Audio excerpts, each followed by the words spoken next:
ആരാധകർക്ക് പ്രിയപ്പെട്ട താരദമ്പതികളാണ് നയൻതാരയും വിഘ്നേഷ് ശിവനും. കരിയറിനും കുടുംബജീവിതത്തിനും ഇവർ ഒരുപോലെ പ്രാധാന്യം നൽകുന്നു. ഞാനും റൌഡിദാൻ എന്ന സിനിമയുടെ ഷൂട്ടിങ്ങിനിടെയാണ് നയൻതാരയും വിഘ്നേഷും അടുക്കുന്നത്. അന്ന് വിഘ്നേഷ് കരിയറിൽ എങ്ങുമെത്താത്ത സംവിധായകനായിരുന്നു. എന്നാൽ നയൻതാരയാവട്ടെ താരറാണിയും.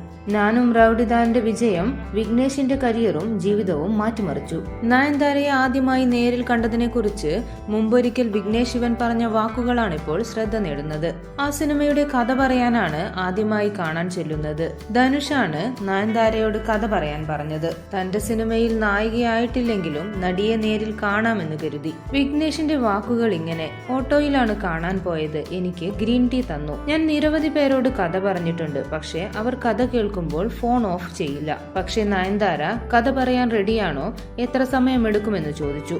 1.5 മണിക്കൂർ എന്ന് പറഞ്ഞപ്പോൾ ഫോൺ ഓഫ് ചെയ്തു വെച്ചു. പ്രൊഫഷണലായി അങ്ങനെ ചെയ്തപ്പോൾ എനിക്ക് ആത്മവിശ്വാസം വന്നു. കഥ പറഞ്ഞപ്പോൾ നയൻതാര ആസ്വദിച്ചു. സിനിമ ചെയ്യാമെന്ന് ഉടനെ പറഞ്ഞെന്നും വിഘ്നേഷ് ശിവൻ ഓർത്തു. സിനിമയുടെ ഷൂട്ടിംഗ് തുടങ്ങി സെക്കൻഡ് ഷെഡ്യൂളിലേക്ക് കടക്കുമ്പോഴേക്കും വിഘ്നേഷും നയൻതാരയും പ്രണയത്തിലായിട്ടുണ്ടായിരുന്നു. 7 വർഷം നീണ്ട പ്രണയത്തിലൊടുവിലാണ് നയൻതാരയും വിഘ്നേഷും വിവാഹ ജീവിതത്തിലേക്ക് കടന്നത്. ഉയിർ, ഉലകം എന്നീ ഇരട്ടക്കുട്ടികളും ദമ്പതികൾക്ക് പിറന്നു. സരോഗസി വഴിയാണ് താരങ്ങൾക്ക് കുഞ്ഞുങ്ങൾ പിറന്നത്. ഇന്ന് സിനിമയിലേക്ക് മാത്രം നയൻതാര ശ്രദ്ധ നൽകുന്നില്ല. മക്കൾക്കൊപ്പം സമയം കണ്ടെത്താൻ നടി സിനിമകളും എണ്ണം കുറച്ചിട്ടുണ്ട്. പാട്രിയറ്റ് ആണ് നയൻതാരയുടെ ഒടുവിൽ പുറത്തിറങ്ങിയ സിനിമ. കൂടുതൽ വാർത്തകൾക്കും വിശേഷങ്ങൾക്കുമായി ഈ ചാനൽ സബ്സ്ക്രൈബ് ചെയ്യുക.